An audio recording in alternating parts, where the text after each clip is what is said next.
ശരി ശരി ഞാൻ എനിക്ക് 2 മിനിറ്റ് തരാമോ? ഇല്ല തരുന്നില്ല. അത് ആ വിഷയം വിടും. ആ വിഷയം അല്ലല്ല എങ്കിൽ ഞാൻ മൈക്കൂരും.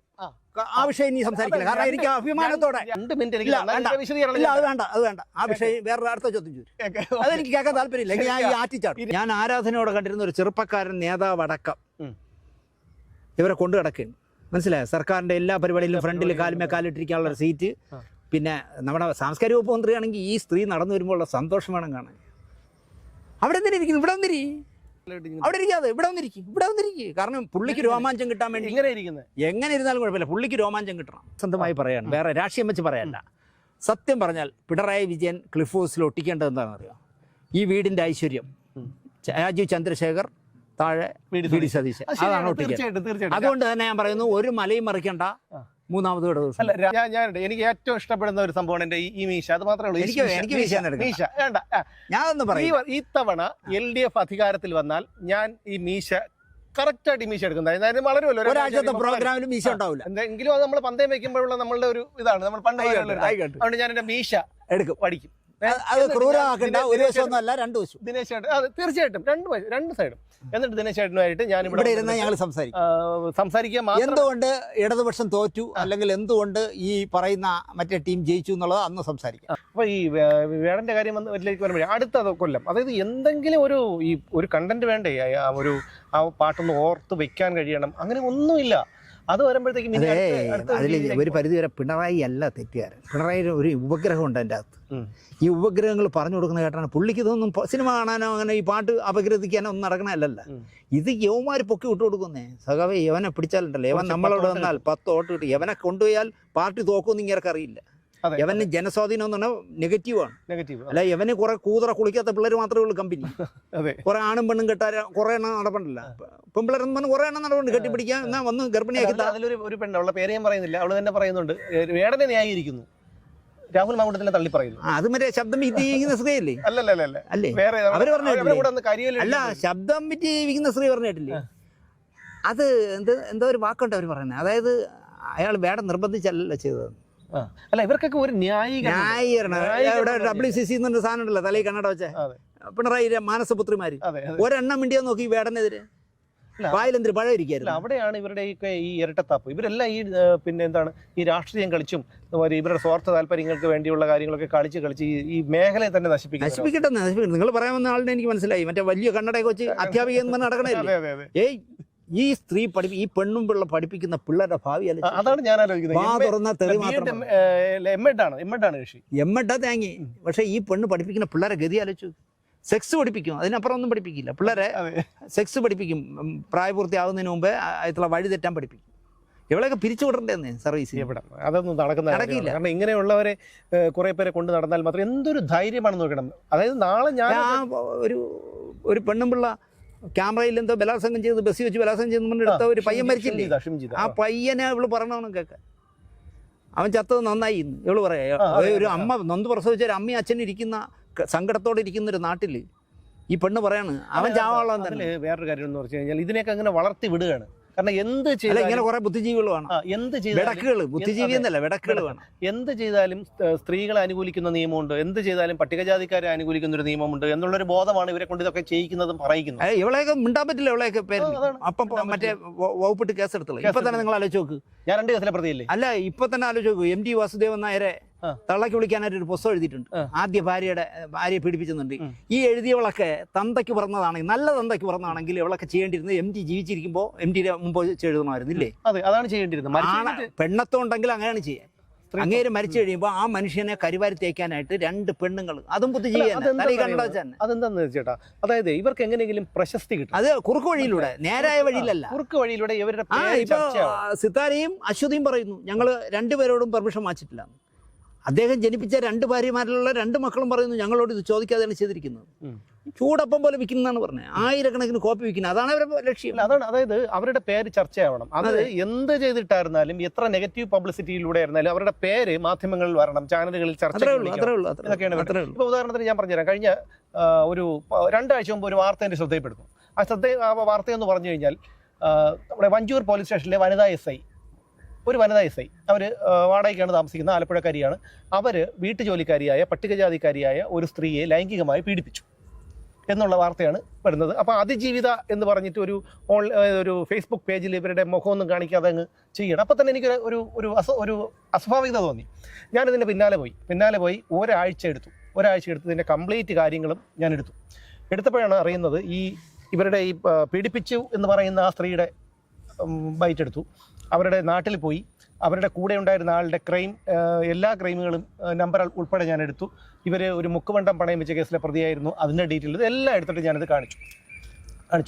അപ്പോഴാണ് അറിയുന്നത് ഒരു ദളിത് ആക്ടിവിസ്റ്റ് ഉണ്ട് ഇവിടെ, ഒരു ദളിത് ആക്ടിവിസ്റ്റ്, അവരുടെ നേതൃത്വത്തിലുള്ള ഒരു മാഫിയയാണ് ഇത് കൈകാര്യം ചെയ്യുന്നത്. അതായത് പോലീസുകാരെ സ്വാധീനിച്ചിട്ട് വലിയ ചർച്ചയ്ക്ക് വന്നാലേ നിങ്ങൾ പറഞ്ഞ ആളുടെ എനിക്ക് മനസ്സിലായി. അവള് ചർച്ചയ്ക്ക് വന്നാൽ പറയുന്നത് ഞാൻ ഇന്നലെ DGP വിളിച്ചിരുന്നു. അല്ല, ശരിയാണ്.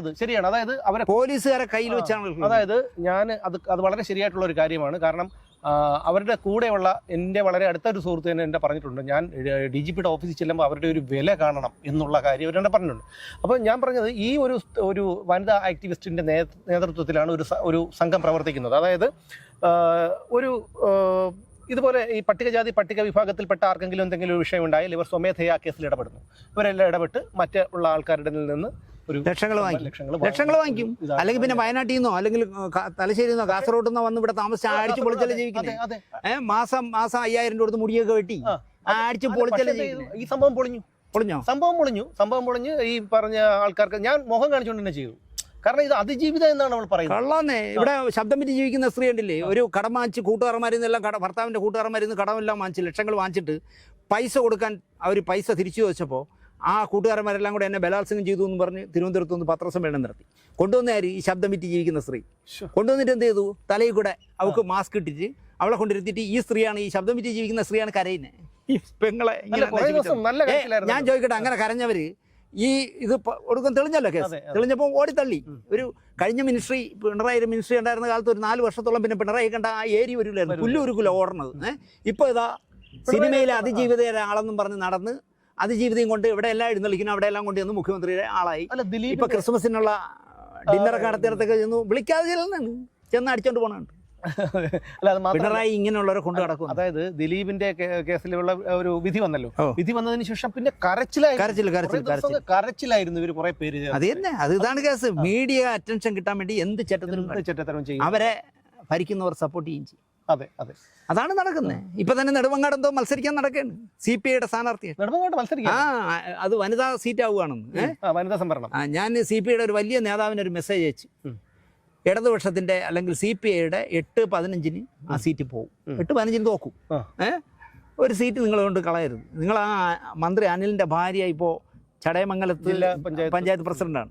ആ ലതികേറ്റ കൊണ്ട് നിർത്തി ആ സീറ്റ് നിലനിർത്താൻ നോക്കും. ഇല്ല എങ്കിൽ മറുവശത്ത് വരുന്നത് അതായത് നമ്മൾ ഈ പറയുന്ന ഈ സ്ത്രീയെ ഒരു വലിയ വിഭാഗത്തിന് വെറുപ്പാണ്.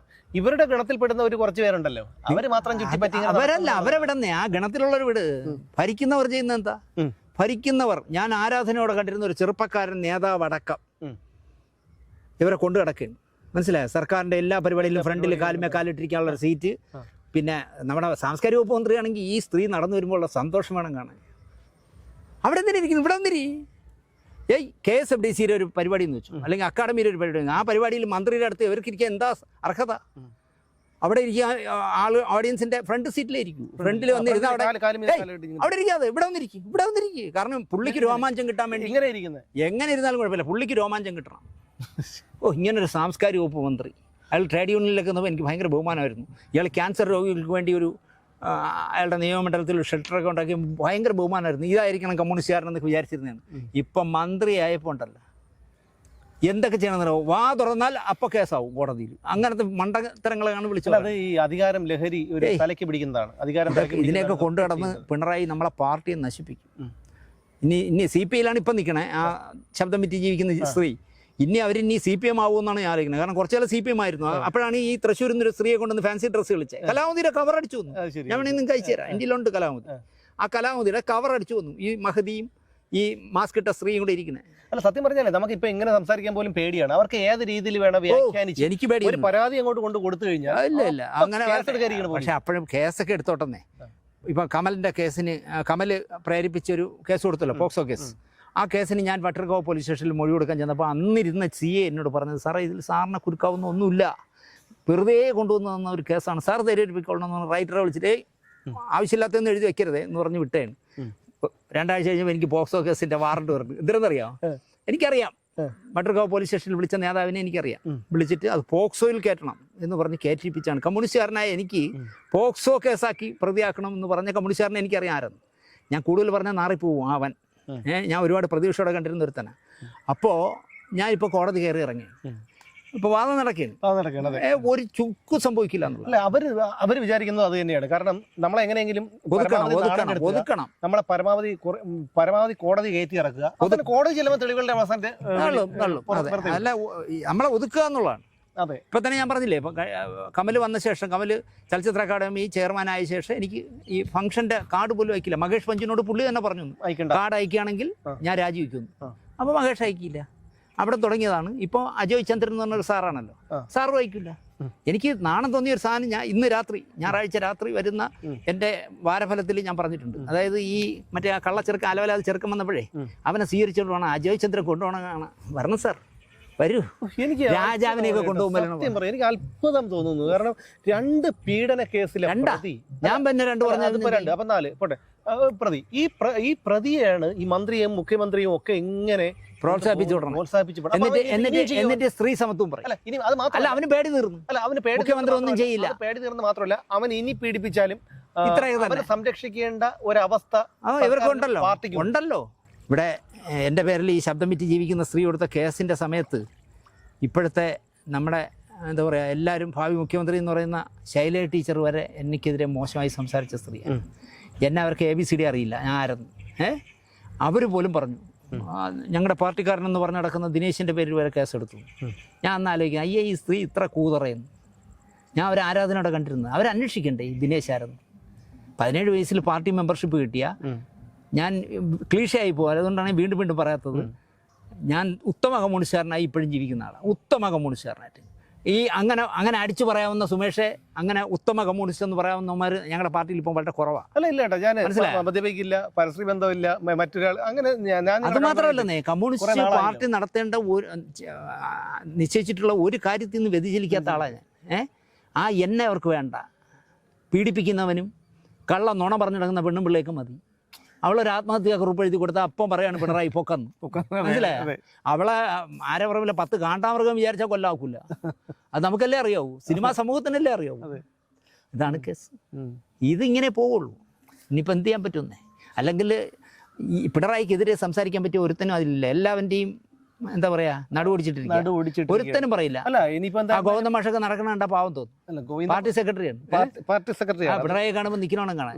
അപ്പം ഞാൻ പറയുന്നത്, ഒരു പരിധിവരെയെങ്കിലും ചിരിച്ചോണ്ടെങ്കിലും നിന്നിരുന്ന ആൾ കോടിയേരി മാത്രമാണ്. ഇത് പറ്റുന്നത് എന്താണെന്ന് വെച്ചാൽ എല്ലാം പുള്ളി തന്നെയാണ്. പുള്ളി ഇനിയിപ്പോൾ മുഖ്യമന്ത്രി ആയില്ലെന്ന് വെച്ചോളൂ, കേരളം ഭരിക്കുന്ന ആരായിരിക്കും? അങ്ങനെ ആയിരിക്കും. ഒരു വഴിപാട് മുഖ്യമന്ത്രി വെച്ചിട്ട് അങ്ങേര് വീട്ടിൽ ഇരുന്ന് ഭരിക്കും. അല്ല, അതിനുള്ള സാധ്യത വളരെ കുറവാണ്. കാരണം ഇപ്പോൾ ശബരിമല സ്വർണ്ണക്കൊള്ള ഉൾപ്പെടെയുള്ള വിഷയങ്ങളൊക്കെ വന്നപ്പോൾ ഇനി ഒരുപക്ഷെ LDF അധികാരത്തിൽ വരുന്ന കാര്യം സംശയമാണ്. എൻ്റെ പൊന്ന്, അവിടെയാണ് ഞാൻ നിങ്ങളുമായിട്ട് യോജിപ്പില്ലാത്ത. ഇപ്പോൾ ഒരു ഹൈപ്പ് ഉണ്ടാക്കി കൊണ്ടുവന്നാണ് BJP. ഇന്നത്തെ ബജറ്റ് കണ്ടോ? കേരളത്തിന് ആകെ കൊടുത്തത് ആമേര മുട്ട വറക്കാൻ. വേറെ ഒരു പരിപാടിയില്ല. വേറൊരുത്ത അവിടെ പാലക്കാട്ടെ ആലുവയിലോ അങ്കമാലിയിലോ എവിടെ ചെന്ന് ഓഫീസും തുറന്നു. അത് അതിവേഗ തീവണ്ടിയില്ല, ഒരു അണ്ടിയില്ല. മനസ്സിലായ? അയാൾ മുഖ്യമന്ത്രി ആവാൻ ഓഫീസ് തുറന്നവനാണ്. ആലോചിച്ചു. ഈ മെട്രോ ശ്രീധർ സാർ എന്ന് പറയുമ്പോൾ ഞാൻ എന്തൊരു ബഹുമാനത്തോടെ കണ്ടെന്നറിയാം. ഈ മനുഷ്യൻ ഇങ്ങനെ വട്ടുപിടിച്ചൊന്ന് ഇപ്പോൾ ആലോചിച്ച് പോകണം. കാരണം മുഖ്യമന്ത്രി ആവുമ്പം ആളുകൾ കാണാൻ വേണ്ടി പാലക്കാട്ട് വീടെടുത്തു, അവിടെ വന്ന് കണ്ടാൽ മതി മുഖ്യമന്ത്രിയെ. എന്നിട്ടിപ്പം മെട്രോ മറ്റേ അതിവേഗ തീവണ്ടി കൊണ്ടുവരാനായിട്ട് പുള്ളി ഓഫീസങ്ങ് തുറക്കണമെന്ന്. മലപ്പുറത്ത് എവിടെയോ വീടെടുത്തു എന്ന് പുള്ളി തന്നെ പറയുന്നു. സ്റ്റേറ്റ് ബൈറ്റ് കൊടുക്കണമെന്ന്. ഞാൻ വീടെടുത്തു, എനിക്ക് ഈ സർക്കാരിൻ്റെ സംസ്ഥാന സർക്കാരിൻ്റെ സാക്ഷ്യം ഇല്ലാതെ ഇങ്ങനെ എവിടെ തറയെടുക്കും, എവിടെ പോയി കുറ്റി വയ്ക്കും? അതങ്ങനെ ഒന്ന് നിൽക്കി, അതങ്ങനെ വെച്ചോ. ഇപ്പം നിങ്ങൾക്കറിയാലോ ഇവിടെ നടക്കണം എന്തൊക്കെയാണെന്ന്. ഒരു വലിയ സ്വപ്നം നിങ്ങളൊക്കെ സാക്ഷാത്കരിച്ചല്ലോ, മേയറായി BJP. തീർച്ചയായിട്ടും. ആയതിൻ്റെ പിറ്റേ ദിവസം പറഞ്ഞ് ഞാൻ എല്ലാ വണ്ടിയും തിരിച്ചു വിളിക്കണം. ഗണേശൻ പറഞ്ഞ് വിളിക്കണ്ട, കൊണ്ടുവരാന്ന്. ഉടൻ മന്ത്രിയെ പോയി കണ്ടിട്ട് പറയാണ് വണ്ടി വേണ്ടാന്ന്. ശരി, അതൊന്ന്.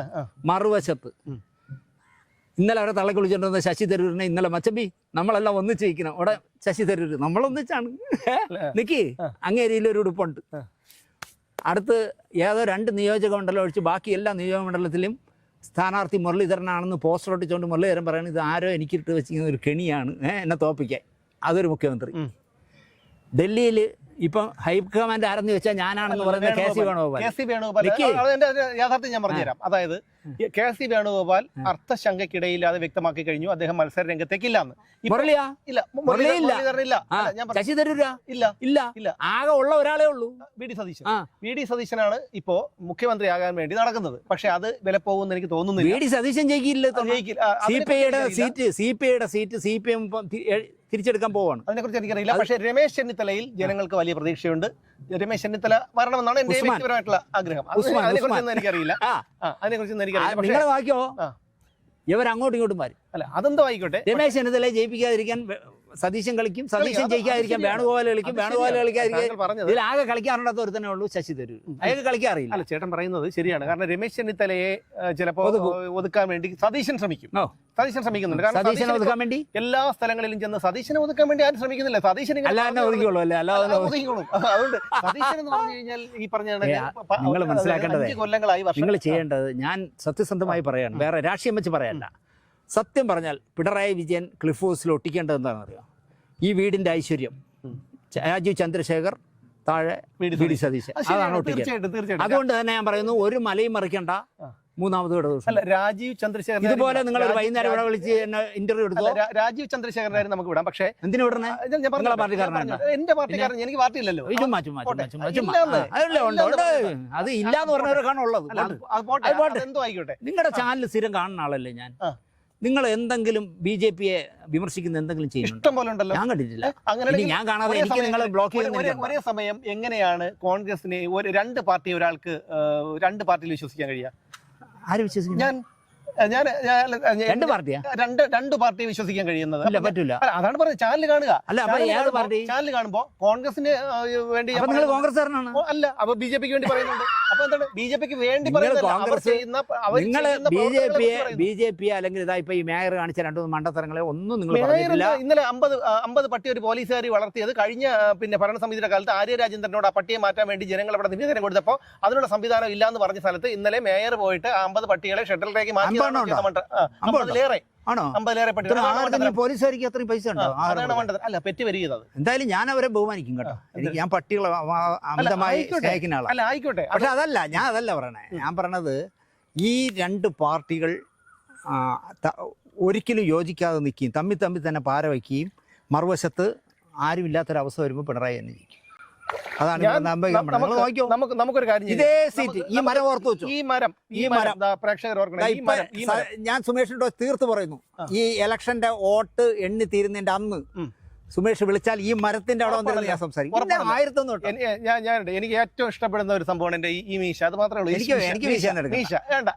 ഞാനൊന്ന് പറയും, ഇത്തവണ LDF അധികാരത്തിൽ വന്നാൽ ഞാൻ ഈ മീശ കറക്റ്റായിട്ട് മീശ എടുക്കുന്നത്. വളരുമല്ലോ, ഒരാഴ്ചത്തെ പ്രോഗ്രാമിലും മീശ ഉണ്ടാവില്ല. എങ്കിലും അത് നമ്മൾ പന്തയം വെക്കുമ്പോഴുള്ള നമ്മളുടെ ഒരു ഇതാണ്. നമ്മൾ പണ്ട് അതുകൊണ്ട് ഞാൻ എന്റെ മീശ എടുക്കും, പഠിക്കും. അത് ക്രൂരമാക്കണ്ട. ഒരു വശമൊന്നുമല്ല, രണ്ടു വശം. ദിനേശ് ചേട്ടൻ, അത് തീർച്ചയായിട്ടും രണ്ട് സൈഡും. എന്നിട്ട് ദിനേശ് ചേട്ടനുമായിട്ട് ഞാൻ ഇവിടെ ഇരുന്ന് ഞങ്ങൾ സംസാരിക്കുക. എന്തുകൊണ്ട് ഇടതുപക്ഷം തോറ്റു അല്ലെങ്കിൽ എന്തുകൊണ്ട് ഈ പറയുന്ന മറ്റേ ടീം ജയിച്ചു എന്നുള്ളത് അന്ന് സംസാരിക്കാം. അപ്പൊ അങ്ങനെയാണെന്നുണ്ടെങ്കിൽ ഈ LDF അധികാരത്തിൽ വരുമെങ്കിൽ തീർച്ചയായിട്ടും ഈ പറഞ്ഞ പന്തയത്തിന് ഞാൻ തയ്യാറാണ്. ഞാൻ പറഞ്ഞില്ലേ, ഈ വീടിന്റെ ഐശ്വര്യം എന്ന് പിണറായി എഴുതി വെക്കേണ്ടത്. ഈ വീടിന്റെ ഐശ്വര്യം, ക്ലിഫ് ഹൗസിന്റെ ഐശ്വര്യം അല്ലെങ്കിൽ സർക്കാരിന്റെ ഐശ്വര്യം പ്രതിപക്ഷ നേതാവ് വി ഡി സതീശനാണെന്നുള്ള മാത്രമല്ല, ചന്ദ്രശേഖരൻ എന്ത് ചെയ്തു? ചന്ദ്രശേഖരൻ എന്താണ് ചെയ്തത്? അംഗപ്പെട്ട മനുഷ്യൻ, കമ്പി പോലത്തെ മനുഷ്യൻ. എന്താ ഇപ്പൊ ഒരു മറ്റേ റോയ് മരിച്ചില്ലേ, അതില് കൂടി 2 ദിവസം അറിയാന്ന് പറയുന്നു. ഈ പേരും കൂടെ വരാൻ സാധ്യതയുണ്ട്. നിങ്ങൾ താഴെ തീരെ ഇല്ല, അത് നിങ്ങൾക്ക് തോന്നണയാണ്. അതിപ്പോ എനിക്ക് പിണറായിയെ പറയാൻ അറിയാമെങ്കിൽ, എന്റെ പാർട്ടി നേതാവിനെ പറയാൻ അറിയാമെങ്കിൽ, അതുപോലെ അത് കേൾക്കുമ്പോൾ നിങ്ങൾക്ക് ആസ്വദിക്കാൻ അറിയാമെങ്കിൽ ഞാൻ ഈ പറഞ്ഞത് ആസ്വദിക്കണം. അല്ലെങ്കിൽ ഇത് ആസ്വദിക്കണം. അല്ല, ഞാൻ അയാളെ പറയുന്നല്ലോ, കമ്മ്യൂണിസ്റ്റുകാരൻ പറയുന്നല്ലോ എന്നുള്ള ആസ്വാദനം ഉണ്ടെങ്കിൽ നിങ്ങൾ ചെയ്യേണ്ടതെന്ന് പറഞ്ഞാൽ ഇതും കേൾക്കണം. പിണറായി വിജയനെ ആസ്വദിക്കുന്ന കേൾക്കണമെങ്കിൽ ഞാൻ വേറെ ഒന്നും ചെയ്യണ്ട. ബസ് സ്റ്റാൻഡിൽ ചെന്ന് നിന്നാൽ മതി, ചന്തയിൽ ചെന്ന് നിന്നാൽ മതി, അല്ലെങ്കിൽ ഏതെങ്കിലും ട്രാഫിക് ബ്ലോക്കിൽ മുഖ്യമന്ത്രി പോകുന്ന സ്ഥലത്ത് പോലീസുകാർ തടഞ്ഞിടുമ്പോൾ ആ വെയിലത്ത് നിൽക്കുന്ന ആൾക്കാരുടെ നിന്ന് മതി. അവർ ഏതൊക്കെ രീതിയിൽ മുഖ്യമന്ത്രിയെ വിശേഷിപ്പിക്കുന്നു എന്നുള്ള കാര്യം ഞാൻ കേൾക്കുന്ന ആളാണ് ഞാൻ. അപ്പൊ അതുകൊണ്ട് ഈ പോയി നിൽക്കുന്ന ഒരിടത്തും 40-ാം ദിവസം തിരുവനന്തപുരത്ത് ഒരു വലിയ ഒലക്ക പ്രസ്താവിക്കുമെന്ന് പറഞ്ഞ അയാൾ ആരും ഒന്നും പറയില്ലേ? ഈ രാജേഷ് ഒരു കാര്യം അല്ല, ഞാൻ പറഞ്ഞു. ഞങ്ങൾ മേയറായ എന്റെ 40-ാം ദിവസം തിരുവനന്തപുരത്ത് വന്ന് ഞങ്ങൾ കുറെ കാര്യങ്ങൾ അങ്ങോട്ട് പ്രഖ്യാപിക്കും. ഇപ്പൊ ആകെ പ്രഖ്യാപിച്ചത് ആമമുട്ട മാത്രമാണ്. അല്ല, അതിൽ ഒരാളും പറയുന്നില്ല. നിങ്ങൾ സത്യത്തിൽ അത് കേൾക്കുമ്പോൾ എനിക്ക് സുമേഷിനോട് പുച്ഛം തോന്നുന്നു. എന്താ അറിയാം, താൻ ജനിച്ചു വളർന്ന നാട്ടിൽ ഒരു വികസനവും വേണ്ട എന്ന് പറയുന്ന തന്റെ അഭിമാനം എനിക്ക് ഇഷ്ടപ്പെട്ടു. അത് ഇഷ്ടപ്പെട്ടു. എനിക്ക് 2 മിനിറ്റ് തരാമോ? ഇല്ല, തരുന്നില്ല. അത് ആ വിഷയം വിടും. ആ വിഷയം അല്ലല്ലോ, എങ്കിൽ ഞാൻ മൈക്കൂരും. ആ വിഷയം ഇനി സംസാരിക്കില്ല. കാരണം എനിക്ക് അഭിമാനത്തോടെ കേരളത്തിന് ഒരു പുല്ലും കൊടുക്കാത്തത് നന്നായി എന്ന് പറയുന്നത് നിങ്ങളെ പോലുള്ള ഒരാളിനോട് സംസാരിക്കുന്നില്ല. എനിക്ക് 2 മിനിറ്റ് ഇല്ല, അത് വേണ്ട, അത് വേണ്ട. ആ വിഷയം വേറെ അടുത്ത ചോദ്യം ചോദിച്ചു. അതെനിക്ക് കേൾക്കാൻ താല്പര്യമില്ല. എങ്കിൽ ഞാൻ ഈ ആറ്റിച്ചാടും. ചേട്ടാ, സിന്ധു ചേച്ചിയുടെ മുമ്പ് ഞാനാണ് വിളിച്ചോണ്ടത്. അല്ല, ഞാൻ ചാടിയാലും ചാവയൊന്നുമില്ല, നീന്തി അക്കരെ പോകും. മനസ്സിലായി. അപ്പൊ 2 മിനിറ്റ് എനിക്ക് തന്നിട്ട് ഞാൻ വിശ്വസിക്കാം. രാഷ്ട്രീയത്തിലേക്ക് ഞങ്ങൾ നിങ്ങളെ വിശദീകരണം എനിക്ക് മനസ്സിലാവും. അതുകൊണ്ട് വേണ്ട. അപ്പൊ ഞങ്ങൾ എന്തായാലും അതിലേക്ക് ഞാൻ പോകുന്നില്ല. അപ്പൊ നമുക്ക് വീണ്ടും വരേണ്ടതെന്ന് പറഞ്ഞു കഴിഞ്ഞാൽ സിനിമയിലേക്ക് തന്നെ വരാം. ചേട്ടൻ്റെ വളരെ അടുത്ത, നമ്മൾ പലപ്പോഴും സ്വകാര്യ സംഭാഷണങ്ങളിൽ പറഞ്ഞിട്ടുള്ള ഒരാളാണ് ശ്രീനിവാസ സാർ. ശ്രീനി ചേട്ടൻ്റെ ഒരു വിയോഗത്തിന് ശേഷം നമ്മൾ പിന്നെ കണ്ടിട്ടില്ല. അപ്പോൾ അദ്ദേഹത്തിനെ കുറിച്ചുള്ള എന്തെങ്കിലും ഓർമ്മ?